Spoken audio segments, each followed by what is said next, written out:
What's up, everybody? Welcome to the Lambo Plays podcast.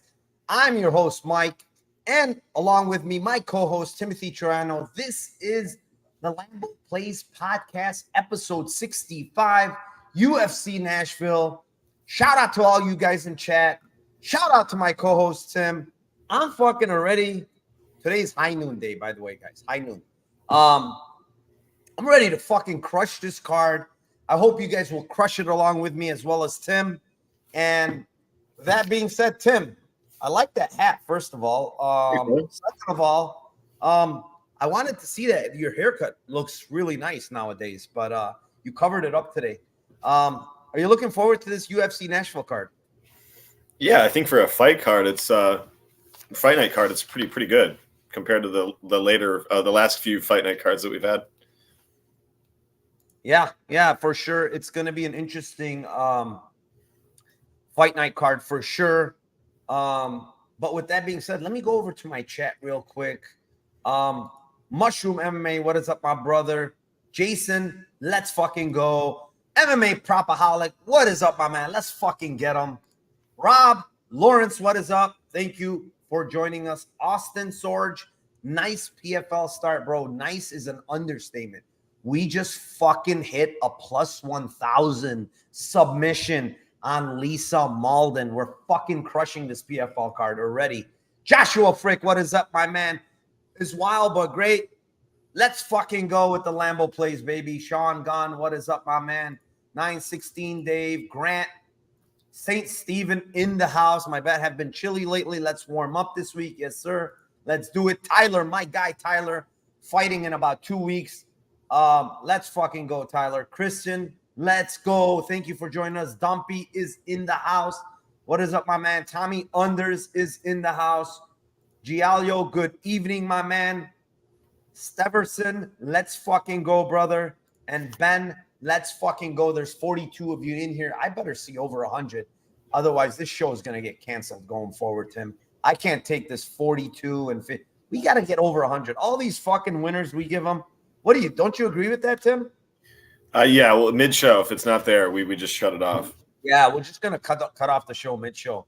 But with that being said, let's start off here for this UFC Nashville card. We got 12 fights, and the first fight of the night, it is the 12-5 Ode Osbourne versus the 17-2 Asu Almabaev. Tim, what do you got here for your Lambo play? I'm going to take a shot on Asu by sub at plus 340. I think that he's got huge grappling edge here. He's a solid wrestler, major cardio edge. I think I like 2 and 3 as well, just because I think it's going to be something where he breaks him over time. It's his style. I heard a lot of people talking about Asu being like a lay and pray kind of guy and like sits in guard. Like, I don't agree with that. Like he will sit in guard, but the second anybody opens up his guard, he's looking to pass. So like he is position over submission for sure, but like multiple fights where he's got the grappling edge. He sits in guard, the guys wait. He sits there, he hits him a little bit. The second they open up their leg, he's looking to pass. He's looking to move. So yeah, I think Asu sub plus 340, and then I like round 2 and round 3 as well. All right, Sue sub for my man, and round 2, round 3. I really like round 2, round 3 here. I'm not gonna go with sub or KO because I think it can happen either way. You know, when a guy is tired, we always say it, like it can happen literally any way you want it to happen. Because for me, looking at this fight, when you look at the stats, it does show that Ode Osbourne, has pretty good takedown defense. Like, when you look at the actual stats, defensively, he's 72% takedown defense. But when you go back and watch, who has he really fought that's an actual grappler wrestler? Nobody. Honestly, nobody on this list is an actual wrestler grappler. The only guy that tried to wrestle him outside of the Dana White's Contender Series was Brian Kelleher. Gets I believe it was a single leg, gets him down immediately with the first shot he took. He scoots over to the cage and then he just puts in a guillotine and submits him, right? Asu is like a fucking relentless grappler, man. Relentless wrestler, great single legs. He keeps coming. He's faced good guys in the regional scene, not bad at all. Faced either Ulanbekov in that fight, and he got Ulanbekov down a couple of times. Even got his back once and he got reversed. But like Ulanbekov is a way better grappler than Ode is. And the thing here is Ode at 125, it's a big weight cut for him. Let's not get it twisted. Like this guy, it's a big weight cut. He's going to, he didn't look great on the scales, in my opinion, facially. But the other thing is Asu is just going to keep coming. Takedowns are going to happen. And I think he breaks him, man. Even in the Charles Johnson fight, right? He's really slowing down in that fight. And it happens to be a cup check. And guess what, Tim? It was brutal. 1 minute. He doesn't take 2 minutes. He doesn't take 3 minutes. He takes the whole 5 minutes, bro, because he knows he needs the recovery. Right? And that fight is at 130. It's not even at 25. He has to cut 5 more pounds. And we know those 5 pounds are the hardest. The last couple of pounds are always the hardest. So if he doesn't get a suit early, I think he's pretty screwed here, man. So round 2 is 900. Round 3 is 1,300. I really like Asu to break him here. However, I will say Asu needs to be a little bit careful when Ode Osbourne's on his back. He will throw up submissions. He'll throw up triangles, arm bars, stuff like that. I don't think he's going to sub Asu, but round 2, round 3, I mean, it's a no-brainer for me here. Let's move on here. Fight number 2, Tim. It is in the featherweight division. It is the 9-1-1 Sean Woodson going up against the 11-2 Dennis Buzukja. And I will kick this one off. This is his 4th opponent, I believe, for Sean Woodson here. They've been just doing musical chairs here with his opponents, poor guy. And now he faces a guy in Dennis Buzukja who has been pleading with the UFC to get him there. He finally get this short notice call. It's all over Twitter that he cut 24 pounds the last 3 days. One of the worst weight cuts. Favola even said it, like, this is one of the worst weight cuts he's seen a guy go through, blah, blah, blah, blah, blah. So he looks kind of depleted. He missed by half a pound. But, Buzukja, we saw in his last fight, get his first submission. Yes, it was in the regional scene. Yes, it was going to be lower level opponent. The thing that I see here is Buzukja is going to need to grapple here, in my opinion. Like, staying on the feet with Woodson, like, I understand you can hurt him, and he got hurt against Saldana, but, Buzukja is not the best striker. He's not very, he's not very talented in his striking. I think he will have a grappling edge here. He's over there, grappling with the best guys all day, all night. I'm sure he's been working a lot on his grappling. And in order to use it, this is the fight to use it, dude. You're at a significant disadvantage in the reach, significant height disadvantage. If there's any time to use the grappling, it's right here, right now for Dennis Buzukja. And I think he does use it here. Whether he's successful or not is the question. And this guy's been taken down. Like, Woodson has good takedown defense as well. But, like, Luis Saldana took this guy down. I mean, Julian Erosa took this guy down multiple times. So, it shows 82% takedown defense, right, Tim? But I think that was all predicated on one of his fights. I don't remember which fight. He stuffed a ton of takedowns. Was it? Yeah, it was Yusuf Zalal. It was 2 for 17 for Yusuf Zalal. And that's where it's kind of skews these numbers to 82%. Now, I think Buzukja gets this fight to the ground. Submission is 1,600, dude. Like, is Sean Woodson some wizard on the ground or something? Like, what am I missing here? That this guy is plus 1,600 when, Julian Erosa darts this dude, okay?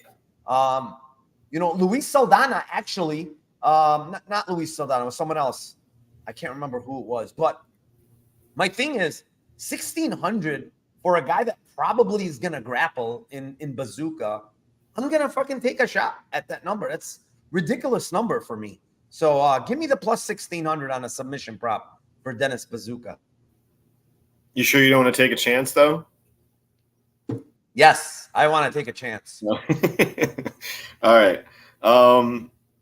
Yeah, since you went big, I'll go small on this. I'll give a Corolla play on this. I think it's Woodson by points.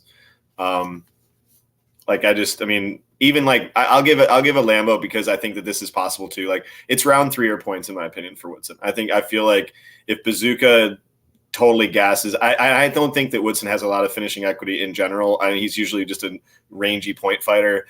I just don't like. It's just based upon like Dennis struggling with the weight cut and just maybe potentially dying at the end of the fight, as well as like grappling hard, like you're saying in the first couple rounds, and then maybe just losing his gas at the end there. So I'll go round 3 or points for Woodson. Round 3 is plus 1,000, points is plus 165 or plus. I could see that. Yeah, I mean I could see that as well. I mean I don't mind the play. I think as long as it's standing, I think he has a significant advantage. But man, Woodson looked absolutely atrocious versus Saldana, man. And that fight should have finished. That fight should have finished. Let's be honest. If this guy's not a bonehead kneeing him while he's down for the second time, fight's gonna be stopped. What is up, my man? Sparring with reality, Luke. What's up, my guy? Thank you for joining us, Morgan. Tim is a Gamecocks fan. Is he? I don't know. Tim, are you? South Carolina. I guess he is. Max, what is up? Did you play PFL plays somewhere we can see them? Yeah, I've been saying this all week. I'm not going to no longer post on Bet MMA. They're all going to be private. If you guys want my plays, I've put it on Twitter many times. Send me a DM and I'll send it to you. And I've sent it to probably 200 people this week. Like literally I have over like 250 DMs. So fuck yeah, Tim with the old school Cucks hat. They love it. MMA Propaholic says Woodson by sub. He does have long limbs, so maybe he can put it in there. Chuckles plays. What is up, my man? Thank you for joining us. Who else we have here? Daz is in the house. Buzukja, cool name only. Cool in name only. Cool in name only, yeah. Who else we got here? Austin says, let's get that High Noon sponsorship. Yeah.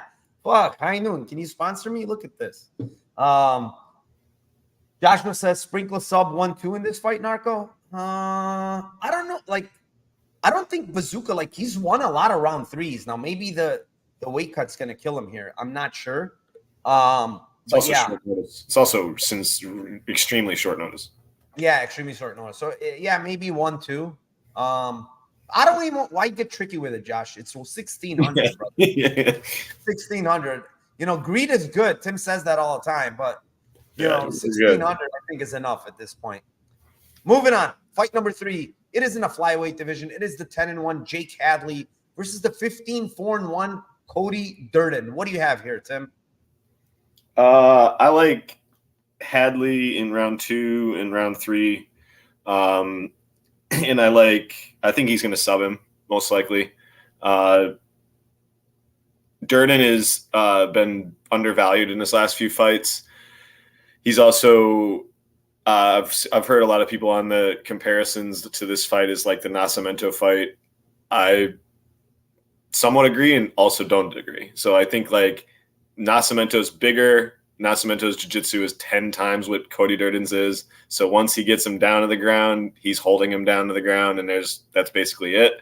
You can also stay safe from Hadley in those positions. So I feel like that's the difference in this fight to me. It was a huge bet for both of us on Nascimento and Nascimento by points in that fight. And we were both really confident in that one. And I feel the same way here. Like I feel like, Hadley's probably he might get taken down early. But I feel like as the fight gets going, there's going to be a mistake that's made, and Hadley's jiu-jitsu is good enough to sweep or reverse or potentially even catch him coming in. So yeah, give me round 2, round 3, plus 500, plus 1,000, and I would sprinkle maybe the sub too. Yeah, I love round 2, round 3 as well, but I also took KO here. I'm gonna go with KO flat at plus 500. Line went up for whatever reason to flat 500. I mean, he's the way better striker. He has a ton of power at 125. He is one of my favorite prospects at 125. He checks all the boxes for me, honestly. Like every box that I'm looking for, he checks. Takedown defense is a little bit iffy, but grappling is very, very good. Striking is extremely good with a lot of power.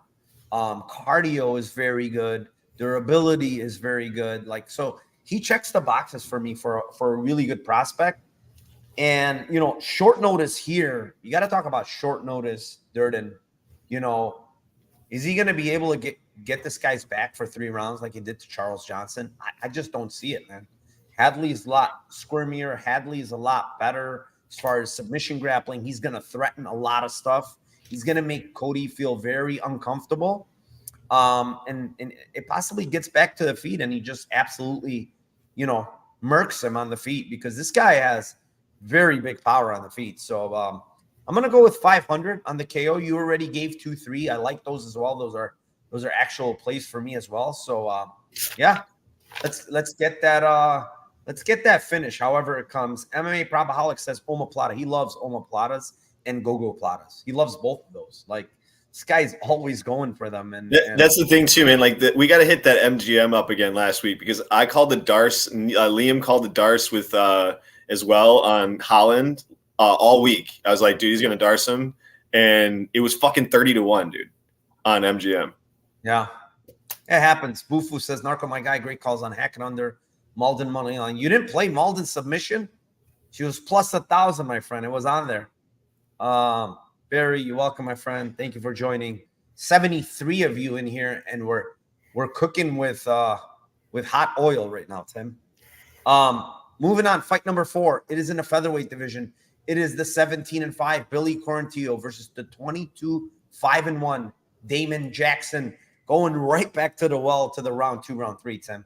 525, 1,100. Billy Quarantillo, he's come through so many times for me in round 2, round 3, Tim. I can't tell you, like, this guy's won me a lot of money, and I'm going to keep going to the well here. And I'll tell you another thing. I think Damon Jackson slows down, man. Like, he's dangerous early, but if he doesn't get anything early, man, is he going to slow down? Because Billy's going to keep coming. He's going to keep coming. And, you know, eventually I think he breaks Damon Jackson, man. Like, Damon Jackson against Dan Argueta, up a weight class, short notice. He lost round 3 in that fight, like, to Dan Argueta, for Christ's sake. Like, he was more gassed than Dan Argueta was in that fight. So if you let Billy Q survive here early, you are in trouble in round 2 and round 3, Mr. Jackson. Also, he fought, supposedly, he says in an interview, he fought with a torn pec muscle last fight. That's why he looked like shit. So take that for what it may be. It was partially torn, I believe. So what do you have here, Tim? Same thing, man. We're on a lot of the same plays this week. Billy Q's been cash cow. Same exact thought process. Yeah, I feel like Damon does not react well to getting hit in any capacity. Body, head, just takes damage really poorly. That's just not good against somebody who volumes the living shit out of everybody. So yeah, I feel like it's the same thing. I feel like maybe a good live bet spot as well, you know, to wait and see if Damon gets him down and maybe gets him in a choke or something like that. You get a pretty good line on Billy at that point. So yeah, I'm looking to live bet him. I'm looking to play him in round 2 and round 3. Yeah, like, I feel like this card has a lot of those. Maybe I'm mistaken. 100% does. 100% does. I think this is one of those cards where there's a lot of disparity in cardio. So I like those cards. Usually I do well. We'll see. Moving on, fight number 5. It is in the welterweight division. It is the 12-2-1 Jeremiah Wells versus the 18-5 Carlston Harris. What do you have here, Tim, in the fight that I think it's really one-sided when you look at Twitter? Everybody, it seems like, am I wrong? Everybody in the world is on Harris, right? Yes, correct. Yeah, I think Wells is going to knock him out in round 1, maybe round 2, but probably round 1. I'm not super confident on it. I think that Wells is just wild as shit. The reason why I think that is, I think that the chin on Harris, once he gets hit, he can be rocked. He's shown some durability issues in fights. I feel like somebody's going to probably die in this fight, most likely. Wells is just so explosive. He really is not, like, I was talking on this on Chronic Combat Conversations last night. Like, Wells is like at the same time the worst fighter and one of the best fighters that I've bet on before. Like I'll be saying like, God, this guy sucks, and he's fucking awesome, like in the same sentence. So yeah, I feel like he gets his takedowns by just sheer physicality and brute force, and his technique striking is just terrible. It's just explosive, and he's just got massive power. So I think like technicality and like technical striking. Neither one of these guys is really technical striking or defensively responsible at all. So yeah, give me Wells KO 1 plus 600, KO 2 plus 950. Yeah, dude. You know, it's funny. You said, yeah, I think Wells is going to knock him out in round 1. But I'm not really confident. And I put here right in my notes, I said, this is my least confident Lambo play of all. and honestly, I was going back and forth between Harris KO or Wells KO. Harris KO, Wells KO. Well, Wells KO is like 290. Harris KO is 390. And I'm like, fuck it. Go with the 390. Because I honestly think it's like kind of like 50-50. One of these guys can knock out each other. They're so damn wild. They're so wide open to be hit. I think both the guys don't have very good chins. One guy is a stronger wrestler, but I feel like Harris has very, very good takedown defense, to be honest. And he's what did Shavkat go against him in takedowns? He got one takedown, I think like 1 of 5, and yeah. Bro, he was deep on a couple of them. He couldn't get him down, dude. Like he has very good balance too. Yeah, I mean Harris KO 390. It's one of my least favorite plays. I said it already. Like I really don't like fight to ending KO, says Propaholic. Yeah, I think that's what happens. I love the unders here. Yep. I like the fight doesn't start round 3, minus 135. I think somebody's probably gonna go to sleep in this fight. I just don't know who it is. Luke says Hadley.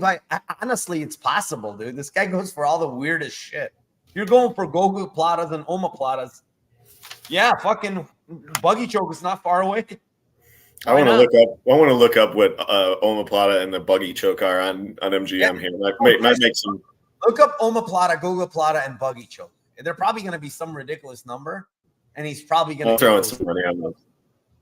I'm going to throw some money on that. Let's move on. Fight number 6. It is in the bantamweight division. It is the 17-4 Hani Barcelos versus the 10-2 Kyler Phillips. And I like there's a line that stuck out to me, honestly, here. There's a lot of question marks on this fight, right? Phillips coming off he had that Osbourne thing that he was in his body.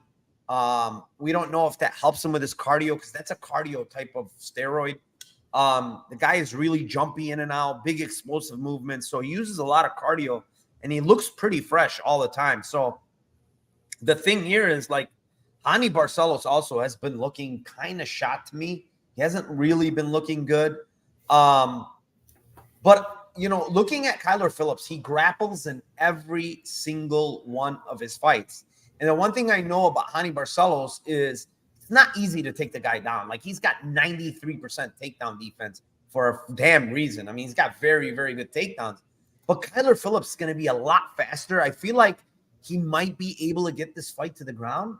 But dude, like Barcelos is so high level on the ground. I know he doesn't have a lot of subs. I get it. And I get the fact that Kyler Phillips has not really been ever subbed in his career. But dude, like this line of 1,500 submission on Hani Barcelos, it's just like, if you guys are going to be dangling stuff like this in front of my face, I'm just going to fucking play it, dude. And I'm going to play plus 1,500 because I honestly believe that Phillips is still going to grapple some. Like he just grapples in every single fight. So give me Hani by submission plus 1,500. And the other thing I will say is like he grappled with Gabriel Silva, who's a really good guy on the ground as well. So he's going to grapple. I just think he's going to grapple. Silva had a sub attempt against him in that fight. It was kind of shitty. I think it was like a Camur or something. It wasn't like anything deep, but still, like I think Hani Barcelos is super dangerous on the ground and plus 1,500. And that's the other thing. Because he hasn't been taken down to him, we really haven't seen a lot of his stuff off his back, So give me plus 1,500 on on Hani Barcelos? I think you know what's so funny is that I've lost like a decent amount of cash on Barcelos by submission props in my life and like been looking at the screen and just going, well, he just doesn't shoot takedowns, so this is a dumbass bet. But like, I'm with you, man. This is like, I don't have that as my prop for this fight, but like, I think it's a great prop. I mean, it's almost, you're going to probably force me to throw $25 on that one just to do a little bit more donating to the Barcelos sub. I think he, like you said, he's an elite grappler and an elite jiu-jitsu player. So, and I do feel like his jiu-jitsu is better than Kyler's. Like, I feel like Kyler is like he could stay safe enough to like not get subbed. And that's probably why the line is pretty wide, but I think it's like probably like 900 is probably where it should be against Kyler, somewhere around there. So you're like getting a really good line and getting some good value on that percentage wise. I'm going to take the ends by split in this one. I think it's kind of like a pretty good spot for ends by split, barring that Rowney is not broken at this point in his career. If he's not completely broken, I think that this is a very, very close fight. Striking, and you're going to have a flashier guy that's got some more of the moments, and you're going to have Barcelos probably winning more of the minutes. So, yeah, give me plus 450 on that. If you wanted to take a shot on Rowney at 11-1 or Kyler 8-1, I don't hate those either. So, yeah, plus 450 end split. But I like your sub just in case he does grapple. I mean, I could see it becoming a close fight. There's a question marks, man, on both guys. Honestly, I think both guys. Cheeky's asking, do you see 3 subs plus on this card, Tim? Yes. Yeah, let me see here. Tatiana Suarez 1.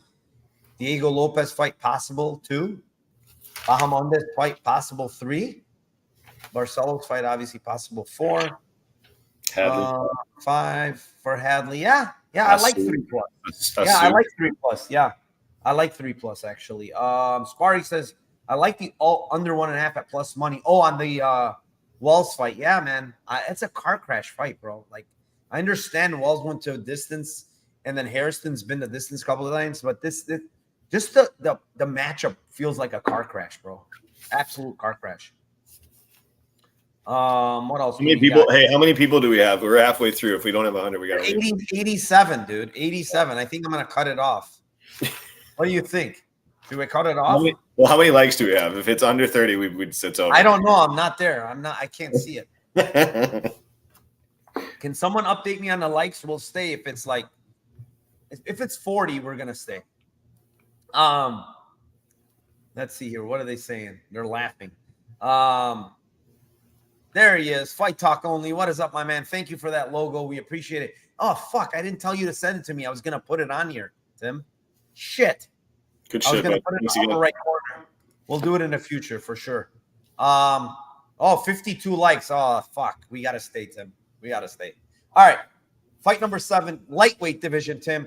14-4, Ignacio Bahamondes versus the 19-4-1, Ludovic Klein.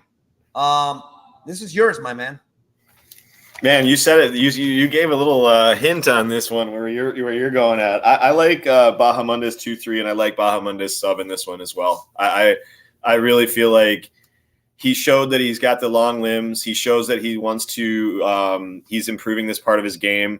It's also, I mean, it's just one of those things where you have a fighter that's like fucking Ludovic Klein is in my opinion, dude. Ludovic Klein has a lot of quit in him. Like, he has a lot of, like, when things don't go his way, he doesn't, like, I just feel like he's not a guy that's just going to absolutely fight for your money, balls to the wall and die on his shit. Like, I just don't. So I feel like what's going to happen in the fight is that Bahamondes is going to be ranging him up, and Klein has like 49% striking defense, and he's just way, way shorter. So unless they put a stool in the ring, he's not going to get his head kick.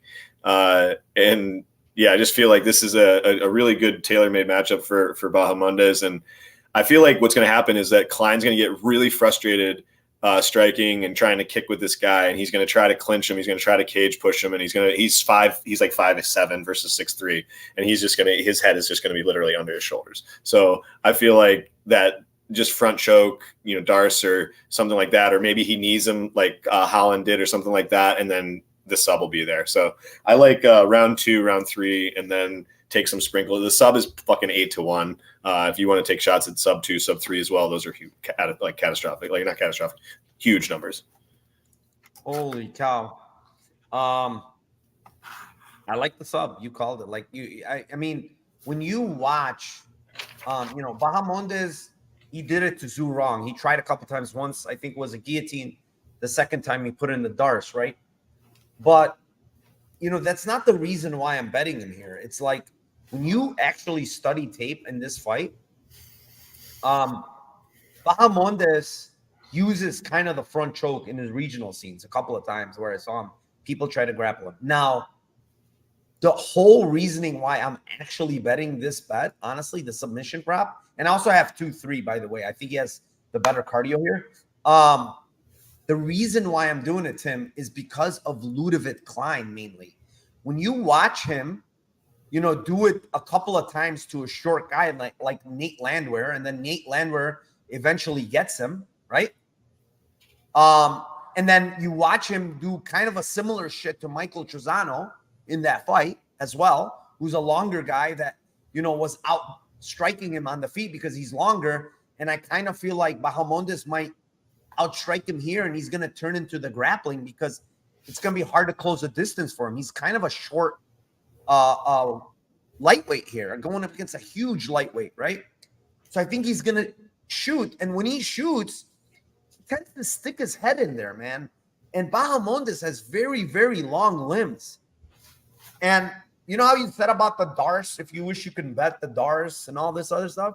Well, here's your opportunity again, Tim.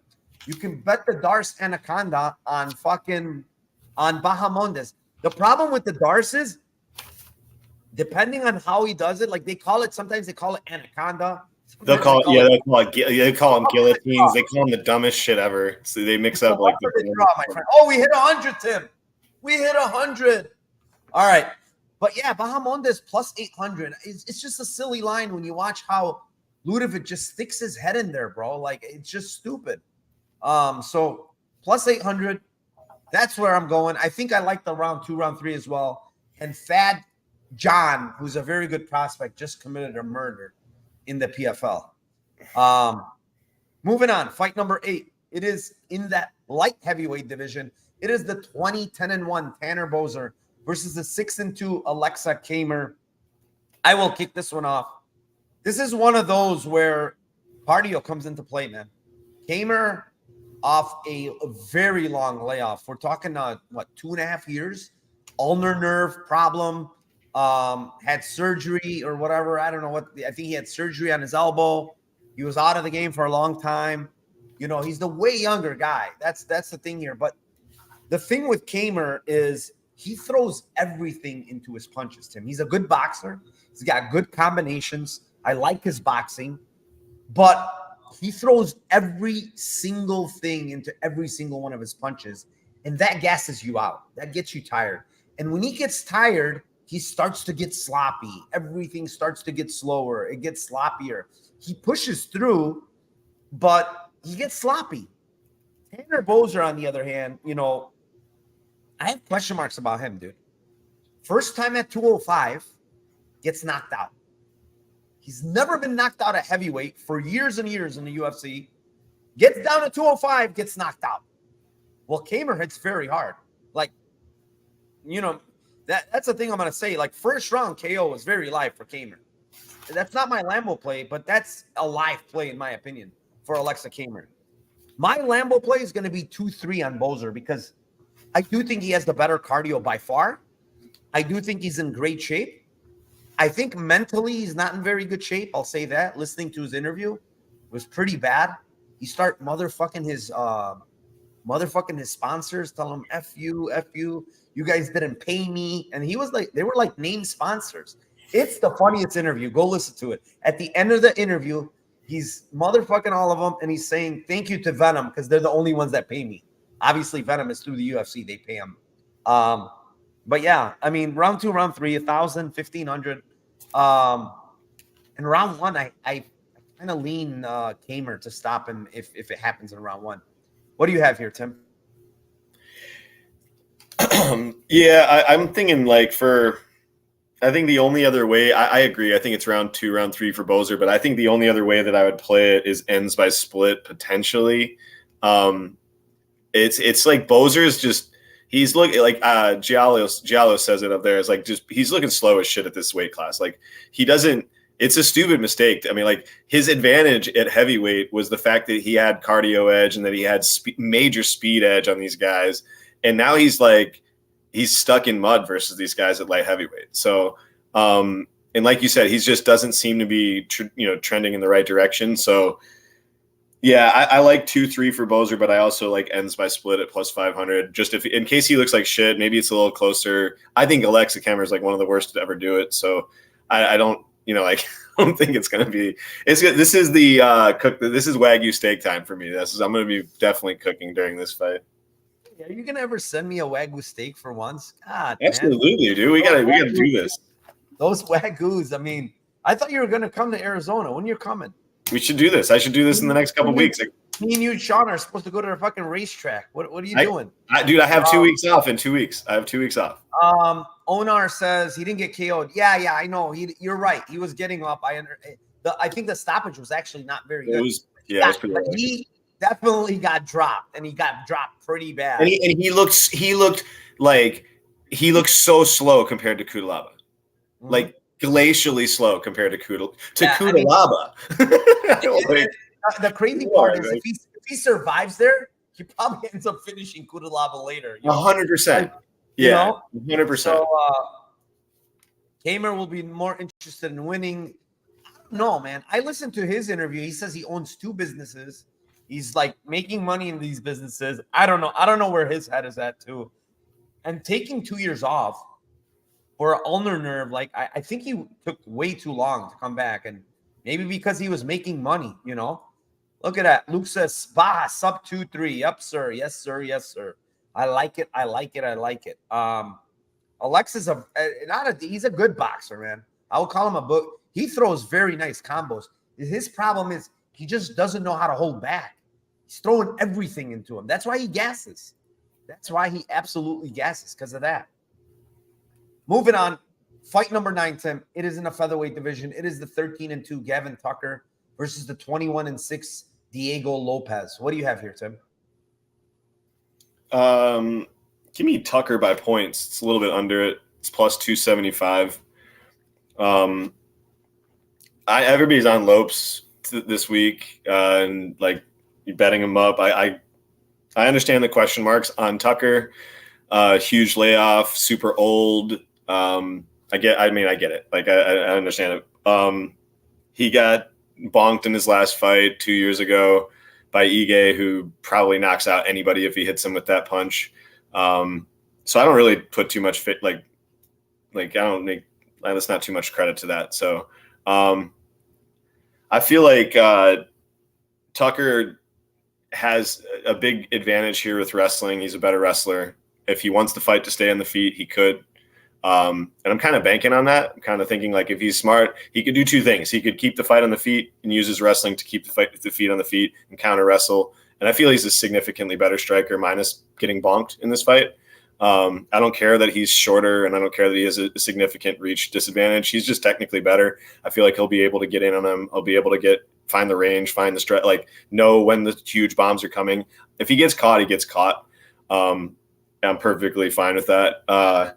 And then I feel like if he does get him down to the ground, everybody's like just this whole Evloev fight with Diego Lopes. It's like, dude, he had him in 2 deep subs, and I feel like there's been, I think 2 other fighters have had Evloev in deep subs. Lent had him in subs, and then who else had him in a sub? Grundy had him in a sub, and I feel like deep subs too. So it's like, dude, I just feel like Evloev is not like, he wrestles hard. He's a decisionator. Like he'll hold these guys down, but I don't know that he's like super like defensively responsible when it comes to jiu-jitsu against these guys that are really fucking like good and are dangerous on the ground.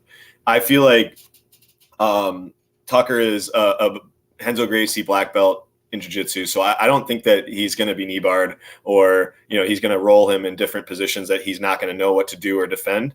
I'm not saying that he's just like going to dominate him on the ground. I just feel like he'll know how to defend those positions.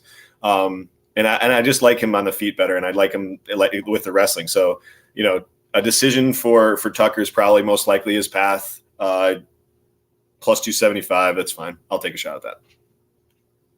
Yeah, I mean, I understand the takes on Tucker. There's some people, I think this is kind of mixed. I don't think everybody's on Lopes. I've been seeing a lot of Tucker plays here. When you look at historically, he's the more, I guess, UFC experienced fighter. But, and honestly, when the line opened, like when I saw it, I'm like, oh, I'm probably going to take some Tucker here, because I feel like recency bias, because of how Lopes looked against Evloev, it's shaded this line where it shouldn't go. That's what I was thinking in my head. I'm like, just because Lopes, was close to winning that fight and he had a lot of submissions, this is definitely recency bias. But man, like I went back and looked, and first off, anybody that gets hit by Ige there gets knocked out probably. It was so clean, right? But he got dropped pretty bad against Justin James, who's a bad fighter. He got absolutely murdered against Ricky Glenn, and he got dropped in that fight. I don't think his chin is very good, Tim. Like, I just don't. And, Lopes might not have a lot of knockouts. He does have some, but he throws pretty fucking damn hard when he's on the feet. And people are talking about the sub attempts on Evloev. How about the fact that he hurt Evloev in that fight on the feet?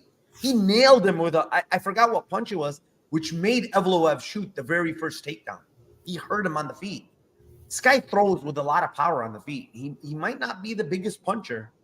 I don't think you need to be against this guy. Yeah. And here's the thing, what's spinning in my head, Tim. He got knocked out brutally for the first time in his career, right? Last time out. He took a lot of time off, and he's coming back at 37 years old. Like, there's going to be a lot of ring rust. There's going to be a lot of thinking in there because you just got knocked out 2 years ago for the first time in your career. Bad. I mean, that was a bad knockout. People are saying, he might wrestle here. Maybe he gets takedowns. The thing that I liked about Lopes, and this is what I'm going to go back to, I completely canceled the Evloev fight. I took it out of my mind. And I said, let me see what this guy had before Evloev. Like, whatever, that fight, short notice, he looked fine. But I want to see what he had before that. And to me, his striking has come a long way, this guy. Like, it was very bad earlier on.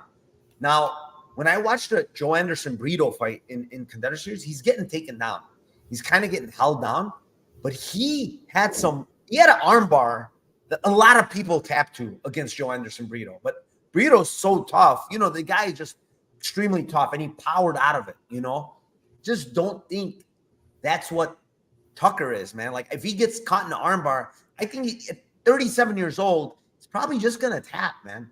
And this guy, to me, his jiu-jitsu is crazy good, man, on the ground. He's going to constantly be hunting subs. He's going to do that. And the other way I look at it is if he gets takedowns, Tucker does, and this guy's constantly hunting these subs, he's going to feel so uncomfortable that he's just going to let it stand. He's not going to go for takedowns anymore. And I think the size advantage is a big thing here. Like, Lopes is way bigger than him. And the cardio, I think, is big on Lopes. Lopes, I mean, the amount of crazy submissions he went for against Evloev and still was able to pull off a knee bar late. A lot of those subs are like crazy, like using a ton of energy. This guy has very, very good cardio. I'll tell you that right off the bat. Like, in all of his tape, he keeps coming. He's nonstop. And with that being said, Tim, I'm all over round 2, round 3 here. It's 650. It's 1,000. It's low for a reason. I think Lopes is going to break this guy, man. I really do. I know Tucker is the more skilled fighter, but skills, there's so many intangibles in this fight that I just have to lean the Lopes side here. Moving on, fight number 10. It is in the light heavyweight division. The 18-7-1 Dustin Jacoby versus the 12-3 Kennedy and Nzechukwu. This is the one where I go to split decision, Tim. Fight ends in split, plus 550. I think this is a close 15-minute kickboxing match. I know some people are saying maybe Kennedy can grapple. I honestly believe that, Dustin Jacoby, his IQ is kind of his main problem, in my opinion. Like, he's a very good kickboxer, right?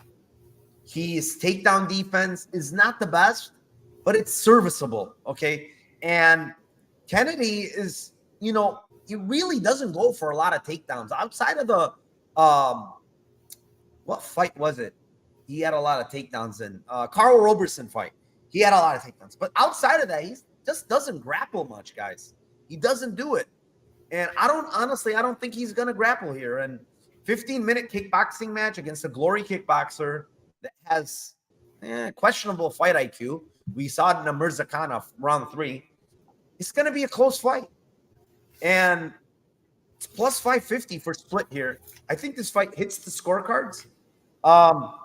I just gotta go. That's my first split decision of this whole card, and it's this one. Yeah, so I'm excited for this one. This is I'm on the same one as you, but I'm gonna go back to the well on a Kennedy bet that I've done before. A couple fights ago against Negamarianu. I've never been as angry cashing a 20-1 and 12-1 ticket in my life. Had the draw, had the point to be deducted, had 12-1 on Negamarianu by split decision, and had 16-1 on Kennedy by split decision. And so lost the 50-1 there, and I was a little upset that I didn't hit the 20-1 and 50-1. So I think that Kennedy fouls a lot. I think that Kennedy's reaches out his hands, he pokes eyes. So I think that the point deduction is live here at 20-1, and split is my actual pick, 550. But I like the point deduction at 20-1 and the draw also here. We don't always throw those out. Point deduction from the Kennedy side, you think, or which side? I think it's from Kennedy. I think he's going to eye poke a couple times. Maybe, something like that. Maybe. By the way, look at this. That's nice. It's the draw. I got to send you a shirt. So if anytime point deduction for me is a correlated bet with draws. So I'll put a draw together anytime I bet a point deduction. So yeah, I like those 3. Ends by split, draw, and point deduction. We got to give this guy, Matt Campbell, best live prop show out there. Don't even gamble on a weekly basis. But I love your guys' analysis and breakdowns. Thank you, Matt Campbell. Appreciate you. Thank you for joining us. 115 now, Tim. We're fucking cooking with which kind of oil? Which oil burns the hottest, Tim? I'm unsure. All right. Moving on to the co-main event of the night. It is in the strawweight division. It is the 24-11 Jessica Andrade versus the 9-0 Tatiana Suarez. What do you got here, Tim? Riddle me this one. Suarez sub 1 plus 280. Suarez sub 2 plus 650. Don't get too cute about it. I got the same. I got plus 295. You can get plus 295, by the way, and plus 650. So, yeah, I just go play back the Aaron Blanchfield fight, and you're gonna see probably the same thing in this one. Like, I'm serious. Like, they're kind of like similar. Blanchfield might have better striking. I cannot stand Suarez's striking. It's so bad. I think her grappling is next level. It's way better than Blanchfield. Her wrestling, she's an amazing grappler. So nothing to be said there. It's like I think her wrestling is better than Blanchfield's. I think her jiu-jitsu. I think Blanchfield's jiu-jitsu is phenomenal. You don't think this girl's jiu-jitsu is phenomenal? It is. I just think that the difference in their grappling is the wrestling is just way, way, way better on Suarez. Yeah, of course. Her wrestling is, forget it, dude. Like, dude, there was I keep mentioning this. It's funny because there was a point against Montana De La Rosa. I think she had like a 2-on-1. She's grabbing an arm, and this girl's on her back, and she's about to fall off, right? Dude, she just cradles the leg. Like, you don't see that from women's MMA. You just don't. And she kept her back, eventually got her down, got to hooks, and I'm like, holy fuck. This girl's a problem when it comes to wrestling. So, Suarez 1-2 submission. There's no hot takes from me here.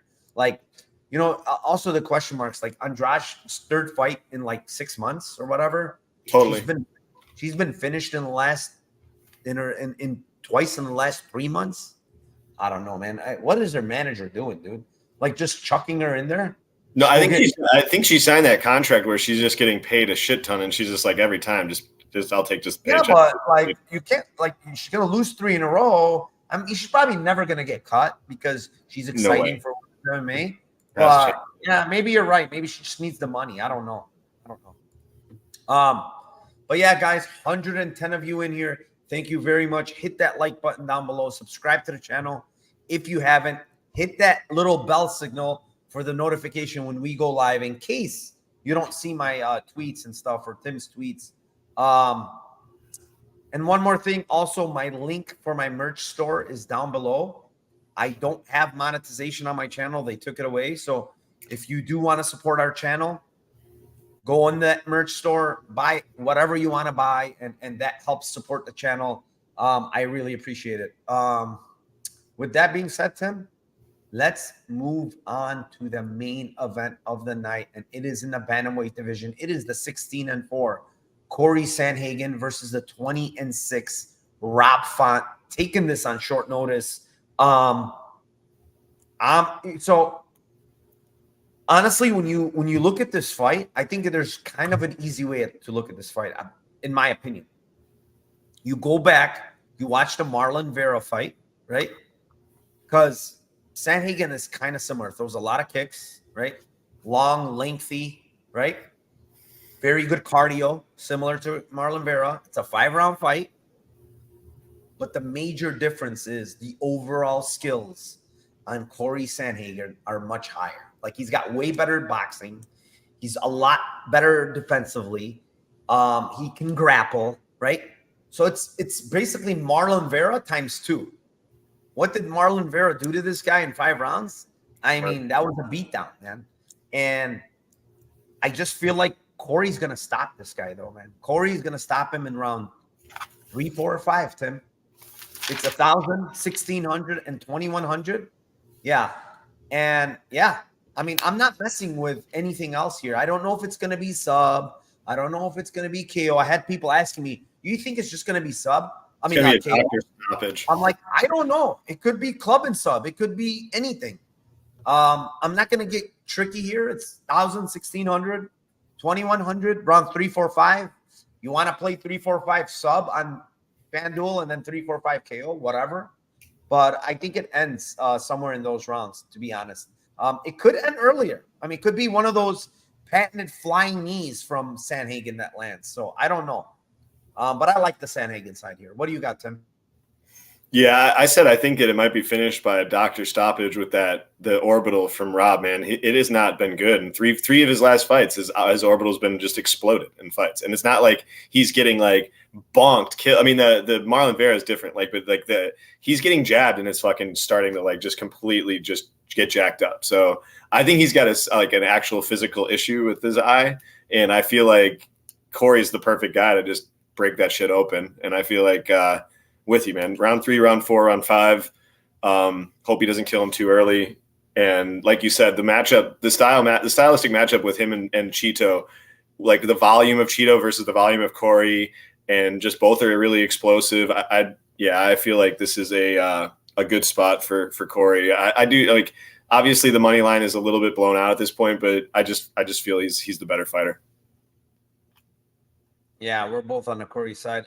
It was split decision. Fight ends in split. Bufu says, I missed the Ode Asu. We both like Asu round 2, round 3. Durden Hadley parts. Hadley, I like Hadley KO plus 500, but I also like round 2, round 3, similar to Tim.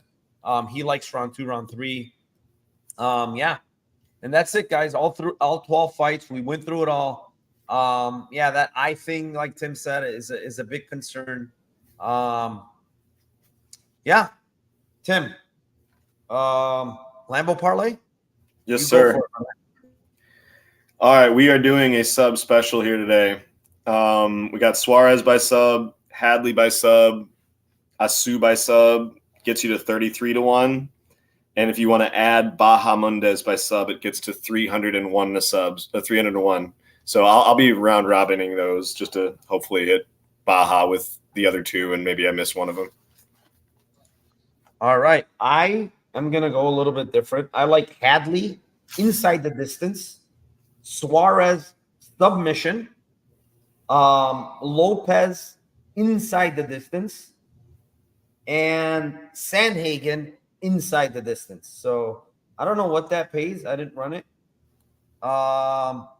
If you guys can run it, you guys can run it. I can't really do it right now. I'm so like overwhelmed with all the shit I have. But those are the ones I like. I like Hadley ITD, Lopes ITD, Suarez submission, and Sandhagen ITD. I don't think it pays anything crazy.